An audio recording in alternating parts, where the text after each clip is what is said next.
सृष्टि जयंत देशमुख, जागृति Awasthi, प्रेमवदा माधलकर and many more. दोस्तों, इन सब यूपीएससी टॉपर्स में दो चीजें कॉमन है। पहला, सोशियोलॉजी ने इंपॉर्टेंट रोल प्ले किया इनकी सफलता में, एंड दूसरा, इन्होंने स्लीपी क्लासेस का कंटेंट या फिर टेस्ट सीरीज फॉलो की। दोस्तों, हम अपने सोशियोलॉजी के कोर्सेज में आपको ना सिर्फ रैंक ओरिएंटेड कंटेंट प्रोवाइड करते हैं, बल्कि करंट अफेयर अपडेट्स भी साथ साथ ही देते हैं। दोस्तों, आंसर राइटिंग के लिए 120 से ज्यादा क्वेश्चंस हैं, आप उनको लिखिए, इवैल्यूएट करवाइए, फीडबैक लीजिए। अगर डाउट्स आ रहे हैं तो टेलीग्राम पर आप डाउट्स पूछ सकते हैं, and to top it all, 1-on-1 mentorship भी अब आपको अवेलेबल करवा दी गई है। दोस्तों, हमारा एक सपना था कि हम देश के ग्रास रूट से टॉपर्स क्रिएट करें, एंड वो पूरा होता जा रहा है। अफोर्डेबल कोर्सेज हैं, एंड अगर आप अभी भी थोड़ा अनडिसाइडेड हैं तो हमारे YouTube पर जाकर सोशियोलॉजी की प्लेलिस्ट देखिए, बहुत से बच्चे फॉलो करते हैं। एंड उसके बाद अगर लगता है लेवल थोड़ा रेज करना है, कोर्सेज ज्वाइन कीजिए। तो दोस्तों, मिलेंगे क्लासेस में and afterwards with a top rank. Hello everyone, मेरा नाम स्वाति शर्मा है। मैं जबलपुर मध्य प्रदेश से बिलोंग करती हूँ। मैंने यूपीएससी सिविल सर्विसेज एग्ज़ाम 2022 में ऑल इंडिया रैंक 15 हासिल करी है। मेरा ऑप्शनल जो था वो सोशियोलॉजी था, और मैंने ऑप्शनल में पेपर 1 में 160 और पेपर 2 में 136 मार्क्स ऑब्टेन किए हैं। और आज ब्रॉडली मैं अपनी ऑप्शनल की जो स्ट्रैटेजी थी, आंसर राइटिंग प्रैक्टिस किस तरह से मैं करती थी, और उसके अलावा जो मेरी बुक लिस्ट थी वो मैं डिस्कस करूँगी आपसे। तो जैसे कि मैंने बताया, मेरा ऑप्शनल जो था वो सोशियोलॉजी था। तो सबसे पहला क्वेश्चन जो एस्पिरेंट के माइंड में आता है कि क्या ऑप्शनल चूज़ करें, तो सबसे पहली चीज़ जो माइंड में रखनी चाहिए कि जिसमें आपकी एक्सपर्टाइज़ है, एक तरह से जिसमें आपका ग्रेजुएशन है, अगर वो ऑप्शनल आपको मिल रहा है तो आप उसको चूज़ कर लीजिए, क्योंकि आपने एक तरह से उसको 3-4 ईयर्स अपने ग्रेजुएशन पोस्ट ग्रेजुएशन जिसने भी किया होता है उस पीरियड में पढ़ा होता है, तो आप उससे एक तरह से फ्रेंडली रहते हैं और आपको पढ़ने में इसलिए ईजी होता है। मैंने कंप्यूटर साइंस इंजीनियरिंग किया हुआ था, तो वो जो है ऑप्शनल जो मेंशन्ड है यूपीएससी की स्कीम में वो नहीं था। तो जब मैंने बाकी ऑप्शनल जब देखना स्टार्ट किए तो मुझे सोशियोलॉजी एक ऐसा ऑप्शनल लगा जो कि एक तरह से उसका सिलेबस जब मैंने पहले देखा वो काफ़ी कंसाइज था, उतना ज़्यादा नहीं था। मुझे लगा था कि 3-3.5 मंथ्स में मैं कवर कर पाऊँगी। उसके अलावा मेरा एक तरह से इंटरेस्ट भी आया सोशियोलॉजी में, क्योंकि मुझे लगा कि एज अ सिविल सर्वेंट मुझे सोसाइटी में जाके काम करना पड़ेगा, तो जितना मैं सोसाइटी को जान सकूँ, कैसे सोसाइटी हमारी इवॉल्व हुई है वो समझ सकूँ, अलग अलग फैक्टर्स जो हैं जो सोसाइटी के हैं, फॉर एग्जाम्पल वुमेंस हैं, चिल्ड्रन हैं, पॉवर्टी इश्यूज़ वगैरह हैं, इन सब को जितना मैं क्लोजली जान सकूँगी उतना मेरे लिए ईजी होगा इनको इन फ्यूचर रिजॉल्व कर पाना। इसलिए मैंने सोशियोलॉजी लिया था। तो कुछ ब्रॉड फैक्टर जैसे मैंने बताया, तो जब आप ऑप्शनल चूज़ करें तो सबसे फर्स्ट चीज़ जैसे मतलब आपका ग्रेजुएशन सब्जेक्ट हो। सेकंड, अगर आपका इंटरेस्ट, सबसे पहले चीज़, क्योंकि हो सकता है कि आपकी जर्नी लंबी हो और ऑप्शनल अप्रॉक्स पेपर 1 पेपर 2 के मिला के 500 मार्क्स कैरी करता है। तो ऑप्शनल आप ऐसा चूज़ करिए कि अगर आपका जर्नी लंबा होता है तो आप बोर ना हो उस ऑप्शनल से, एक इंटरेस्ट रहे। तो मेरे साथ ऐसा था कि जब मैं जीएस पढ़ के थोड़ा बोर होने लगती तो मैं अपना ऑप्शनल पढ़ लेती थी, क्योंकि उससे एक तरह से मेरा सिलेबस होने लगता था और मेरा माइंड रिफ्रेश हो जाता था। तो आप यही ऑप्शनल चूज़ करिए जिसमें आपका इंटरेस्ट हो, आपको पढ़ने में मन लगे, आप बोर ना हो उस ऑप्शनल से। थर्ड थिंग हो जाती है मटेरियल अवेलेबिलिटी की, क्योंकि काफ़ी ऑप्शनल ऐसे होते हैं, खासकर जो टेक्निकल होते हैं, कि उनके लिए आपको बहुत ज़्यादा मटेरियल इकट्ठा करना पड़ता है, फिर उन्हें कंपाइल करना पड़ता है, बहुत अलग अलग जगह से थोड़ा थोड़ा चीज़ें लेनी पड़ती हैं, तो वो थोड़ा हेक्टिक हो जाता है और टाइम कंज्यूमिंग हो जाता है। तो आप इस पर भी ध्यान रखें कि आप जो भी ऑप्शनल चूज़ कर रहे हैं उसका एक सिंगल पॉइंट में आपको मटेरियल मिल जाए, आपको मटेरियल इकट्ठा करने में कम से कम ज़्यादा मेहनत ना लगे। जो मेहनत आप मटेरियल इकट्ठा करने में लगेंगे वो आप इससे अच्छा पढ़ने में कर लेंगे तो ज़्यादा फ्रूटफुल रहेगा। इसलिए मैंने सोशियोलॉजी चूज़ किया था, और आप भी इन फैक्टर्स का वो कर सकते हैं। अगर कभी कभी होता है कि 2-3 ऑप्शनल में आप कंफ्यूज होते हैं तो आप सबका सिलेबस देख लीजिए, उसके अलावा हर ऑप्शनल का आप जो है बुक देख लीजिए, मार्केट में मिल जाता है, ऑनलाइन मिल जाता है, तो 1-1, 2-2 चैप्टर्स आप हर ऑप्शनल का पढ़ लीजिए, तो आपको खुद समझ में आ जाएगा कि किस ऑप्शनल में आपको ज़्यादा इंटरेस्ट आ रहा है, क्या पढ़ने में आपको एक तरह से मोटिवेशन मिल रहा है कि हाँ ये आप कर पाएंगे, आप ज़्यादा अच्छे से सोच पा रहे हैं।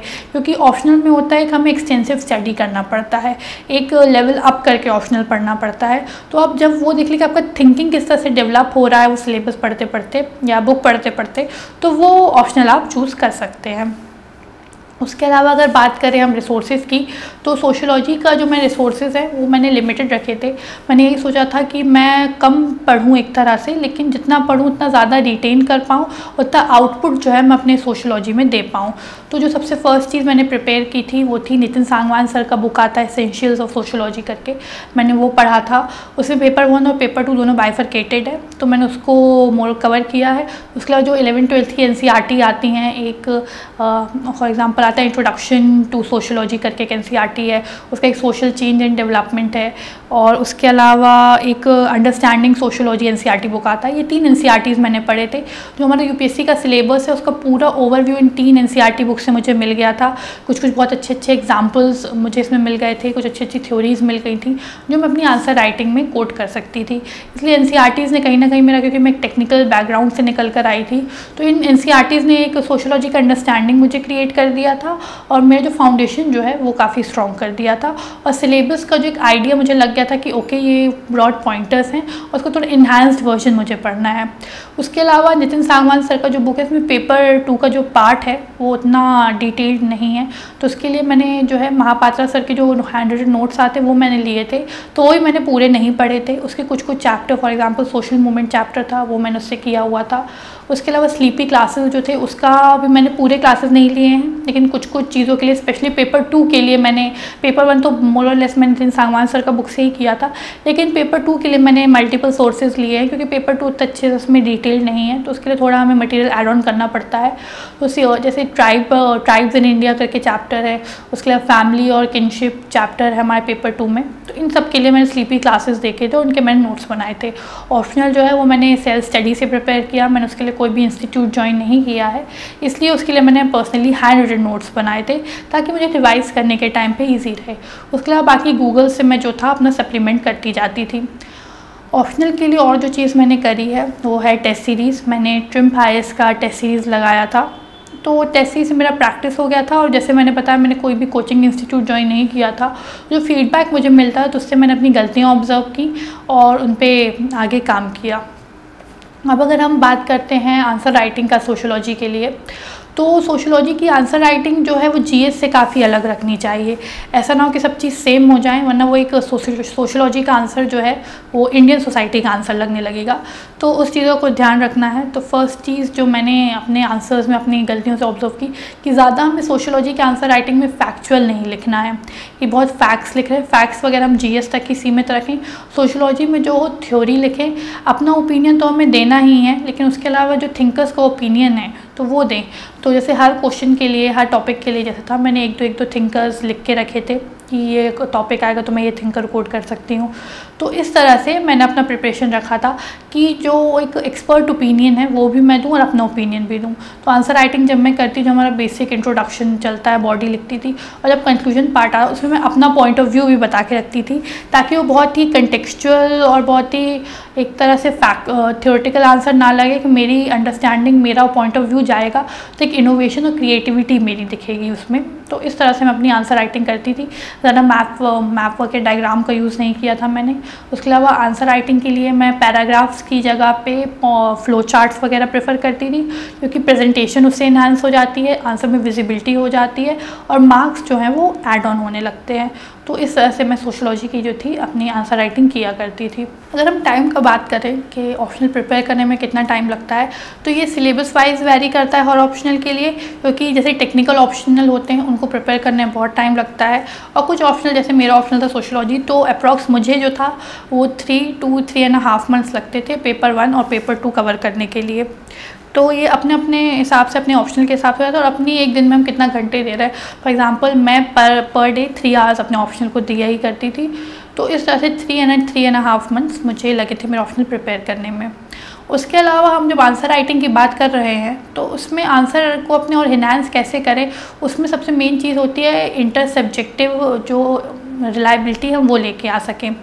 क्योंकि ऐसा है कि पेपर 1 पेपर 2 अलग अलग मेंशन्ड है, लेकिन हमें ये नहीं करना है कि हम अलग अलग आंसर लिख रहे हैं, बिल्कुल नहीं। हमेशा एक कंपाइल्ड वे में कि जो पेपर 1 का टॉपिक हम कहीं ना कहीं पेपर 2 में उसको अपने आंसर्स में लिख सकें और पेपर 2 के जो हम पेपर 1 में उसको ऐड ऑन कर सकें, तो इससे एक इंटरडिपेंडेंस दिखता है और हमारा आंसर जो है वो एक होलिस्टिक वे में होता है।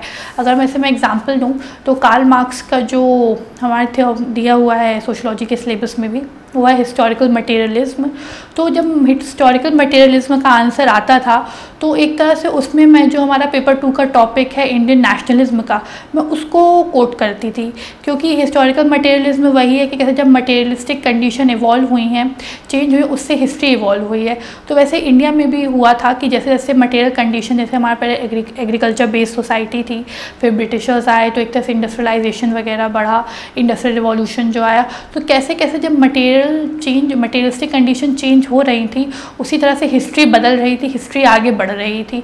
तो ये जो एक कॉलोनियलिज्म का जो एग्जाम्पल था, वो मैं जो कार्ल मार्क्स का हिस्टोरिकल मटेरियलिज्म थ्योरी था, उसमें मैं कोट करती थी, तो एक तरह से रिलेशन बन जाता था। उसके अलावा जो हमारा दूसरा है, जैसे मार्टिन का है लेटेंट एंड मैनिफेस्ट फंक्शन का टॉपिक है, उसमें भी जो कॉलोनियलिज्म हुआ, इंपीरियलिज्म था या मॉडर्नाइजेशन पर से हम बात करते, उससे जो हमें फ़ायदे हो रहे हैं और नुकसान हो रहे हैं, वो चीज़ें हम उस तरह से उसमें बता सकते थे। उसके अलावा जो एग्जांपल अगर मैं दूँ, जो क्वेश्चंस आते थे, जैसे टैलकट पासन का था हमारा फंक्शनल प्री रिक्विसाइट वाला, कि जितने भी बॉडीज़ हैं हमारी सोसाइटी में, इंस्टीट्यूशंस हैं, सबका कुछ ना कुछ फंक्शन है, तो उस फंक्शन को इन्हांस करना, उसको भी लिंक करना, जैसे फैमिली और हाउस होल्ड वाला चैप्टर है, तो वहाँ से मैं फैमिली का एग्जाम्पल उठाती थी कि किस तरह से फैमिली फंक्शनल है। फॉर एग्जाम्पल इकोनॉमिक वेज में, जैसे कई लोग होते हैं जो अपनी फैमिली का ही बिजनेस आगे बढ़ाते हैं, तो फैमिली का वो फंक्शनल रोल वहाँ आ जाता है, एक रिप्रोडक्टिव रोल हो जाता है फैमिली का। तो इस तरह से जो है मैं हर चैप्टर को लिंक करके पढ़ती थी, ताकि एक इंटरडिपेंडेंस क्रिएट होती रहे, आंसर जो है वो बोरिंग और मोनोटोनस ना लगे, और सिर्फ बहुत बुकिश आंसर ना लगे हमारा। हमें जो हमेशा आंसर राइटिंग होता है, चाहे वो जीएस के हो चाहे ऑप्शनल के लिए हो, हमें हमेशा अपना आंसर दूसरों से अलग बनाने का कोशिश करना होता है। तो ये चीज़ें वही है जिससे हमारा आंसर जो है वो यूनिक लगेगा, और एक तरह से हमारे मार्क्स जो हैं वो उसमें एड ऑन जो है वो होते चलेंगे। उसके अलावा बेसिक स्ट्रैटेजी का अगर हम बात करें, तो मैंने वही जो मैंने बताया, एक प्लान्ड वे में मैं शेड्यूल बनाती थी, 3 आवर्स में अपने ऑप्शनल को देती थी। मैंने जो नोट्स हैं खुद प्रिपेयर किए थे, क्योंकि मैंने सेल्फ स्टडी किया था। जब नोट्स मैंने बनाए थे, उसको एंड मोमेंट में मुझे रिवाइज़ करने में ईजी रहता था। तो अगर बात रही कोचिंग ज़रूरी है या नहीं, तो मैंने खुद तो कोचिंग नहीं लिया है सोशियोलॉजी का, मैंने जितना हो सके अपने से ही प्रिपेयर किया है। तो मुझे लगता है अगर आप टेक्निकल ऑप्शनल्स लेते हैं, फॉर एग्जांपल फिज़िक्स है, मैथमेटिक्स है, इनमें कहीं ना कहीं थोड़ा बहुत कोचिंग का रिक्वायरमेंट हो जाता है, क्योंकि इसमें समझने का बहुत ज़्यादा फैक्ट्स और फॉर्मूलाज ये सब हो जाते हैं। लेकिन जैसे अगर आप थ्योरेटिकल ह्यूमैनिटीज़ ऑप्शनल लेते हैं, तो आप सेल्फ स्टडी से कर सकते हैं, चाहे वो सोशियोलॉजी हो, पब्लिक एडमिनिस्ट्रेशन हो, PSIR हो, या आप सेल्फ स्टडी से प्रिपेयर कर सकते हैं। जितना हो सके आप ऑनलाइन मटेरियल यूज़ करिए, काफ़ी free of cost material available होता है। फॉर एग्जांपल जैसे मैंने बताया, स्लीपी क्लासेस का मटेरियल अवेलेबल है, जो कि मैंने भी यूज़ किया था पेपर 2 के टॉपिक्स के लिए स्पेशली। उसके अलावा टेस्ट सीरीज़ होती हैं, मैंने ट्रिम्प हाइस का टेस्ट सीरीज़ लगाया हुआ है। मैंने जब फर्स्ट टाइम मेंस दिया था 2021 में, तभी मैंने ट्रिम्प का ही लगाया था, और सेकेंड अटैम्प्ट में ही मैंने ट्रिम्प का टेस्ट सीरीज़ ही लगाया हुआ है। टेस्ट सीरीज़ से ये होता है, आपका प्रैक्टिस हो जाता है, आप अपनी गलतियाँ समझ जाते हैं, और जो फीडबैक मिलता है तो उससे आपको ये समझ में आने लगता है कि आपका अप्रोच कहाँ गलत जा रहा है, और आप कैसे आप उसको इम्प्रूव कर सकते हैं। उसके अलावा कुछ आंसर में ऐड करने के लिए आपको पॉइंट्स मिल जाते हैं, जो मॉडल आंसर्स प्रोवाइड होते हैं इंस्टीट्यूट से, तो वो आप ज़रूर देखा करिए, क्योंकि पेपर लगाने के साथ साथ उस पेपर को एनालाइज करना और क्या हम ऐड कर सकते हैं, वो मॉडल आंसर से ही पता चलता है, तो उसको भी हम ऐड करते हुए चल सकते हैं। और सोशियोलॉजी ऑप्शनल के लिए जो कुछ और चीज़ें मैं ऐड कर सकती हूँ, वो ये है कि जब आप आंसर राइटिंग कर रहे हैं, तो आप कोशिश करिए कि आप एक पीयर ग्रुप में करें, क्योंकि अगर आप आइसोलेटेड वे में करते हैं तो एक तरह से आपको फीडबैक, क्योंकि आप स्टार्ट से ही टेस्ट सीरीज़ ज्वाइन नहीं कर सकते हैं। मैंने जो था टेस्ट सीरीज़, जब मेरा प्रीलिम्स क्वालिफाई हो गया है, उसके बाद जो गैप था, तब मैंने टेस्ट सीरीज़ ज्वाइन किया था। तो ऐसा तो है नहीं कि प्रीलिम्स के पहले आप बिल्कुल आंसर राइटिंग प्रैक्टिस ना करें, तो तब भी जो है आप डेली 1 या 2 आंसर सोशियोलॉजी के जो भी ऑप्शनल आपका है उसके आप लिखिए। उसके लिए आप प्रीवियस ईयर के क्वेश्चंस उठाइए, क्योंकि जितना मैंने सोशियोलॉजी के प्रीवियस ईयर कुछ क्वेश्चन पेपर्स ऑब्जर्व किए थे, जो क्वेश्चन हैं वो रिपीटेटिव होते हैं, क्योंकि सिलेबस उतना है, टॉपिक्स उतने ही हैं, और कुछ टॉपिक्स टॉपिक्स होते हैं जो नियर अबाउट हर साल देखने को मिलते हैं। For example family, house hold का और किनशिप का जो टॉपिक है वो हर साल हमें देखने को मिलता है। जो हमारे 6 थिंकर्स हैं पेपर 1 में और 3 पेपर 2 में, उन थिंकर्स में से 2-3 थिंकर्स हमें हमेशा देखने को मिलते हैं। तो ये कुछ चीज़ें हैं जो आप अपनी प्रैक्टिस में ला सकते हैं। इसमें आप डेली 1-2 आंसर लिखिए, अपने फ्रेंड्स को भेजिए, उनसे आप फीडबैक लीजिए। उसके अलावा कुछ ऑनलाइन वेबसाइट्स होते हैं, फॉर एग्जांपल IAS बाबा का वेबसाइट है, उस पर आप अपलोड कर सकते हैं, वो आपको फीडबैक प्रोवाइड कर सकते हैं। उसके अलावा चहल अकेडमी का वेबसाइट होता है, उसमें आप अपने आंसर्स अपलोड करिए और विदिन 1 और 2 डेज़ वो आपको फीडबैक प्रोवाइड कर देते हैं। तो इस तरह से आप काम कर सकते हैं इस चीज़ के लिए। तो अपनी आंसर राइटिंग स्किल्स आपकी इसी तरह से इम्प्रूव जो है वो एक तरह से होती रहेंगी। उसके अलावा ऑप्शनल के लिए जो किया जा सकता है वो ये कंसिस्टेंसी। ये मत कि आज आप ऑप्शनल पढ़ रहे हैं कल नहीं पढ़ रहे हैं, एक कंसिस्टेंट वे में ऑप्शनल करिए, क्योंकि ये ऑप्शनल एक ऐसा सब्जेक्ट है कि आपका रिजल्ट बना भी सकता है और बिगाड़ भी सकता है, क्योंकि 500 मार्क्स जैसे कि मैंने बताया उसमें है। तो आप कंसिस्टेंटली डेली जो है अपना ऑप्शनल करिए। प्रीलिम्स के 3 to 4 मंथ्स पहले आप अपना ऑप्शनल रख सकते हैं। मैंने यही कोशिश की थी कि कम से कम प्रीलिम्स के पहले मेरा जो ऑप्शनल है वो एक तरह से प्रिपेयर्ड हो, ताकि प्रीलिम्स के बाद जब प्रीलिम्स क्लियर हो जाए और प्रीलिम्स और मेंस के बीच जो मेरे पास टाइम हो, तब मैं सिर्फ टेस्ट सीरीज़ और उस पे ज़्यादा ध्यान दे पाऊँ। उससे मुझे प्रिपरेशन ना रहे कि मुझे बुक पढ़ना बाकी है या मुझे टॉपिक्स प्रिपेयर करना बाकी है। तो आपका जो जनरल ओवरव्यू है अपने ऑप्शनल का, वो आपका प्रीलिम्स के पहले तैयार होना चाहिए। आप अपने ऑप्शनल के साथ तैयार होने चाहिए प्रीलिम्स के पहले ही। तो कई बार ये क्वेश्चन उभर के आता है कि हमें टेस्ट कब लिखना चालू करना चाहिए। तो ऑप्शनल के लिए मुझे लगता है जब आप प्रिपेयर्ड हो, एक तरह से जब आपका ऑप्शनल पूरा कंप्लीट हो गया हो, आप तभी टेस्ट लिखना चालू करिए। सेक्शनल से स्टार्ट करना चाहिए।